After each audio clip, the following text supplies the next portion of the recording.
सर्दियों का वक्त हो और रविवार की सुबह हो तो सांची से बेहतर टूरिस्ट स्पॉट आपके लिए शायद नहीं हो सकता। मासिस इंस्टीट्यूट भोपाल की तरफ से हम आपको आज लाए हैं सांची, जो न केवल एक टूरिस्ट स्पॉट है, एक हेरिटेज प्लेस है, बल्कि एजुकेशन के हिसाब से भी एक बहुत ही मुख्य स्थल है। आप चाहे कोई भी एग्जाम हो, यूपीएससी से लेकर एमपीपीएससी तक, चाहे बैंकिंग का एग्जाम हो, चाहे एसएससी का एग्जाम हो, कोई ना कोई सवाल सांची पर जरूर आता है। तो आइए आज हम देखेंगे सांची और उससे जुड़े कुछ रोचक तत्व मेरे प्रभात पोद्दार और मेरे मित्र वरुण जैन और नितेश त्यागी के साथ। दोस्तों, मध्य प्रदेश की राजधानी भोपाल से लगभग 40 किलोमीटर दूर है बौद्ध धर्म का प्रसिद्ध तीर्थ स्थल सांची, जिसको 1989 में वर्ल्ड हेरिटेज साइट का भी दर्जा दिया गया है। दोस्तों, हम बैठे हैं सांची। वैसे तो इसके बहुत पुराने नाम हैं, जैसे चेतियागिरी, बेदसगिरी, काकनाथ, काकड़ाएं और ऐसे बहुत सारे।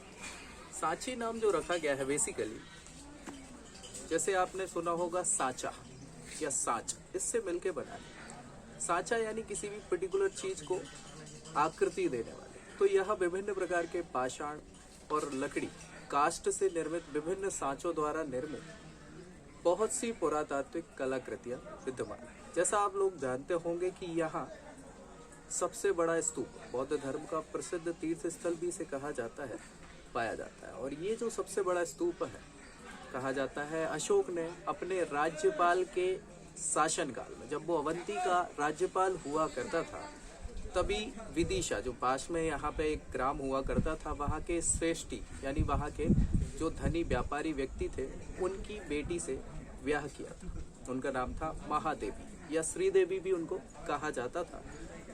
उनके कहने पर एक बड़ी पहाड़ी पर यह निर्माण करवाया था।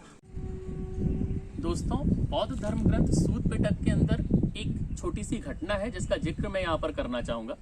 एक बार भगवान बुद्ध के सेवक आनंद ने उनसे पूछा कि हे प्रभु, आपके जाने के बाद आपके शरीर के अंगों का या आपके जो बचे हुए रिमेन्स हैं उनका करना क्या है। भगवान बुद्ध ने मुस्कुराकर जवाब दिया, आनंद, जैसा तुमको उचित लगे, जैसा तुम्हारी इच्छा हो या जैसा तुम्हारे मन में आए, तुम उसी प्रकार काम करना। लेकिन आनंद मानने वाले नहीं थे। उन्होंने दोबारा भगवान बुद्ध से यही सवाल किया तो भगवान बुद्ध ने भी मुस्कुराकर जवाब दिया, आनंद, मेरे जाने के बाद मेरी इच्छा है कि तुम एक थूप पाली भाषा में जिसको स्तूप कहते हैं, उसी का एक वर्ड होता है, बोले थूप का निर्माण करवाना। और उस थूप पर जब लोग आए तो लोग मुझे अपने करीब पाए और शांति का अनुभव करें। तो कहानी कुछ ऐसी है कि स्तूप का निर्माण जो बुद्ध साधु होते हैं, उनके जो शरीर के रिमेन्स बचते हैं, उनकी अस्थियां बचती हैं, उनको रखने के लिए किया जाता है। और यहाँ पर एक चीज मैं जरूर क्लियर करना चाहूंगा, स्तूप और विहार में अंतर है। स्तूप मृत्यु के बाद की कहानी है, मृत्यु के बाद के जो रिमेन्स हैं वो यहाँ पर रखे जाते हैं, और विहार के अंदर बुद्धिस्ट साधु तपस्या या मोक्ष की प्राप्ति के लिए काम करते हैं। सांची जाना जाता है अपने स्तूपों के लिए। सांची में छोटे छोटे बहुत से स्तूप हैं, लेकिन 3 बड़े और प्रमुख स्तूप हैं। हम बैठे हैं सबसे प्रमुख पहले स्तूप के सामने। दोस्तों, ये स्तूप केवल तीर्थ स्थलों की दृष्टि से ही महत्वपूर्ण नहीं है, बल्कि ये कला और संस्कृति का भी बेहतरीन केंद्र है। मेरे पीछे आपको स्तूप क्रमांक 1 देखने को मिल रहा है। ऐसा कहा जाता है कि सांची का सबसे प्रमुख स्तूप है स्तूप नंबर 1, और ये प्रमुख इसलिए है क्योंकि यहाँ पर बुद्ध और उनके जीवन से जुड़े हुए अवशेषों को रखा गया है। जब हम किसी स्तूप की बात करते हैं तो पूरा का पूरा स्तूप शुरुआत में अपने चारों तरफ 4 दरवाजों से घिरा होता है। इन दरवाजों को तोरण कहा जाता है। हम जहाँ पर बैठे हुए हैं, हमारे पीछे उत्तरी दरवाजा है, नॉर्थ तोरण है, जो हमको देखने को मिलेगा। अगर मैं इस तोरण की बात करूं, यानी कि इस दरवाजे की बात करूं, तो ये दरवाजा 2 पिलर पर टिका हुआ है। एक तरफ ईस्टर्न पिलर यानी कि पूर्वी दरवाजा है, यानी कि पूर्वी पिलर है, और दूसरी तरफ आपका वेस्टर्न पिलर यानी कि पश्चिमी स्तंभ है। और आपको इसके ऊपर 3 हॉरिजॉन्टल लाइन देखने को मिलेंगी। इस स्तंभ में बुद्ध के जीवन के अनेक चरित्रों को, अनेक घटनाओं को दर्शाया गया है। जैसे अगर मैं बात करता हूँ तो पूर्वी पिलर में जब नीचे से स्टेप बाय स्टेप हम चलना शुरू करते हैं तो सबसे नीचे एंजॉयमेंट के सीन्स को दिखाया गया है। उसके ऊपर हमें किसी दरबार के दृश्य देखने को मिलते हैं, और उसके ऊपर जब हम जाते हैं पूर्वी पिलर के ऊपर, तो वहाँ पर हमको किसी शहर के ऊपरी टॉप व्यू देखने को मिलता है, और उसके ऊपर हमको जैतवन विहार देखने को मिलता है। जी हाँ, ये जैतवन विहार वही विहार है जहाँ पर बुद्ध ने अपनी सबसे ज़्यादा टीचिंग्स को दिया, और ऐसा ही एक विहार, इसी नाम से एक विहार श्रीलंका में भी बनाया गया है। अगर मैं पश्चिमी पिलर की बात करूं तो वहाँ पर आपको शाक्य मुनि के संदेश देखने को मिलेंगे। वहाँ पर आपको कहीं ना कहीं उनकी जो पूरी यात्राएं रही हैं भगवान बुद्ध की, वो देखने को मिलेंगी। इस दरवाजे के दोनों तरफ आपको लेडीज देखने को मिलेंगी जो अपने अपने हाथ में कहीं ना कहीं कुछ पेड़ पौधे या छत्र टाइप का लिए हुए हैं। इनको साल भंजिका कहा जाता है। और अगर इस दरवाजे पर आप देखेंगे तो आपको कई जगह पर शेर के निशान उभरे हुए दिखेंगे जो अशोक के साम्राज्य को प्रदर्शित करते हैं। इस दरवाजे के बाहरी हिस्से पर अगर हमने बात देखा है तो पीछे का हिस्सा भी उतना ही इम्पोर्टेंट है। इस दरवाजे का जब हम पीछे के हिस्से पर बात करते हैं तो वहाँ पर बिंबिसार की यात्राएं देखने को मिलती हैं। वहाँ पर आपके अशोक की कपिल वस्तु की यात्रा देखने को मिलती है। वहाँ पर आपको वैशांतर जातक देखने को मिलता है, और कहीं ना कहीं पूरा का पूरा बुद्ध का जीवन इस पूरे दरवाजे पर दर्शाया गया है। और ऐसे 4 दरवाजे आपको पूरे के पूरे स्तूप के चारों तरफ देखने को मिलेंगे। हम खड़े हैं स्तूप नंबर 1 के प्रदक्षिणा पथ पर। जैसा कि हिंदुज्म में आपने देखा होगा कि मंदिरों की परिक्रमा करी जाती है, वैसा ही बौद्धिज्म में भी ये परिक्रमा करी जाती है। बस इसको प्रदक्षिणा कहा जाता है और इसको हमेशा क्लॉकवाइज डायरेक्शन में किया जाता है। ऐसा कहा जाता है कि ये बुद्ध स्मारक केवल राजाओं ने बनाए, पर यहाँ पर एक छोटा सा मिथक है। केवल राजा ही नहीं बल्कि सामान्य लोगों ने भी इन स्तूपों को बनवाने में अपना कंट्रीब्यूशन दिया है। वो अपने अपने हिसाब से चंदा देते थे, वो अपने अपने हिसाब से अपना परिश्रम देते थे, और राजाओं के साथ साथ बौद्ध भिक्षु और भिक्षुन भी यहाँ पर अपना पूरा का पूरा सहयोग देते थे, केवल राशि के तौर पर ही नहीं, परिश्रम के तौर पर भी। और इसके साथ साथ वो अपना नाम भी यहाँ पर लिखवाते थे, जो कि प्राकृत लैंग्वेज में लिखा जाता है, जो एक आसान भाषा नहीं है आज के समय में पढ़ने के लिए।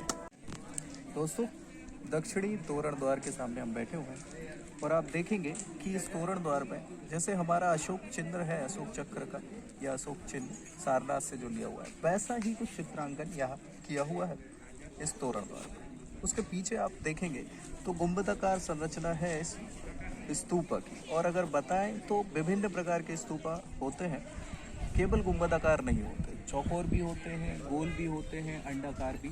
ऐसे विभिन्न प्रकार की आकृतियों में स्तूप बनाए जाते हैं। अगर बात करें स्तूप बनने की तो इसके पीछे की एक छोटी सी कहानी ऐसी है कि शुरुआत में स्तूप का कोई ऐसा था नहीं कि स्तूप बनेगा या क्या बनेगा, तो अवशेषों को टोकरी से ढक दिया जाता था।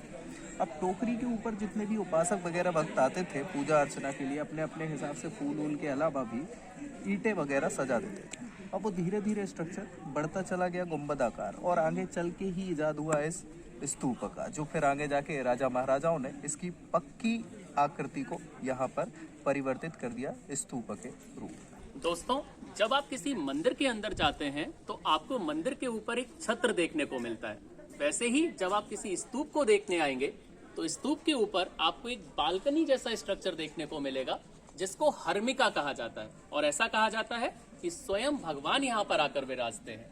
हर्मिका के अंदर आपको एक डोम यानी कि एक छोटा सा स्ट्रक्चर देखने को मिलेगा, उसको यस्ती कहा जाता है। और यस्ती के ऊपर आपको 3 छोटे छोटे छातेनुमा स्ट्रक्चर देखने को मिलेंगे, जिनको छतरी कहा जाता है। तो आप किसी मंदिर में जाइए या स्तूप में जाइए, बहुत सारी समानताएं आपको एक जैसी देखने को मिलेंगी। दोस्तों, बौद्ध धर्म के अंदर इतना कुछ सीखने के लिए है कि केवल भारतीय संस्कृति नहीं, दूसरी संस्कृतियों ने भी अपनी दिलचस्पी बौद्ध धर्म को सीखने में लगाई है। ऐसा कहा जाता है कि जब 19वीं शताब्दी में अंग्रेजों का यहाँ पर राज्य था और दूसरे यूरोपियन देश यहाँ पर बसे हुए थे, तो फ्रांस के लोगों ने भोपाल के नवाब शाहजहां बेगम से रिक्वेस्ट की सांची को देखने के लिए, वहां को समझने के लिए, और उसी के उपलक्ष्य में वो यहाँ का पूर्वी दरवाजा निकालकर फ्रांस ले गए और उसको म्यूजियम के अंदर रखा। लेकिन कुछ दिनों में उन्हें ये बात समझ में आ गई कि बहुत दिनों तक इस दरवाजे को यहाँ नहीं रखा जा सकता, क्योंकि इसकी वास्तविक जगह अपने वास्तविक प्लेस पर है जो देखने को मिलेगी। भोपाल के नवाब शाहजहां बेगम और उनके सक्सेसर सुल्तान जहां बेगम ने इस स्तूप के रखरखाव के लिए काफी पैसा खर्च किया। यूँ तो गौतम बुद्ध के बहुत से शिष्य हुए हैं, या बात करें तो आनंद जो उनका पहला शिष्य था, सेवक भी हुआ करता था, उनकी माँ या पालक माँ जिन्हें कहा जाता था प्रजापति गौतमी, पहली महिला शिष्य। इसके अलावा बहुत सारे शिष्य थे। उपाली भी एक शिष्यों में इनकी गिनती होती है और मुख्य शिष्यों में और भी गिनती होती है सारिपुत्र और महामुद्गलयान की। स्तूपा नंबर 3 जिसके सामने मैं खड़ा हूँ, उन्हीं के अवशेषों पर बना हुआ ये स्तूप है, सारिपुत्र और महामुद्गल। दोस्तों, ऐसा कहा जाता है कि 1000 पन्ने पढ़ने से ज़्यादा ज्ञान 1 मील चलने से आता है। यही हमारी भी सोच है कहीं ना कहीं, और हम चाहते हैं कि किसी भी चीज़ को किताबों से बाहर निकल के पढ़ा जाए। उसी के प्रयास में आज सांची के ये दृश्य की हमने बात करी, विजुअली इसको आपको दिखाने का प्रयास किया। लगता है कि आपको ये समझ आया। 29 साल का एक लड़का जब घर से बाहर निकलता है तो मन में कई सारे सवाल होते हैं, जैसे दुनिया में क्या चल रहा है, कैसी घटनाएं चल रही है। भगवान बुद्ध भी 29 साल के थे जब वो घर से बाहर निकले, अपने अंदर चल रहे कई प्रश्नों का जवाब पाने के लिए। अगर हम भगवान बुद्ध के जीवन को देखते हैं तो उनका जीवन संघर्षों से भरा हुआ है, त्याग से भरा हुआ है, लेकिन ये त्याग और संघर्ष हमें बहुत कुछ सीखने की प्रेरणा देते हैं। हम उम्मीद करते हैं कि आज का ये यात्रा आपके लिए भी उतना प्रेरणादायक रहा होगा जितना हमारे लिए रहा है। आएंगे किसी नए वीडियो के साथ, तब तक के लिए जय हिंद। जय हिंद, जय भारत। जय भारत।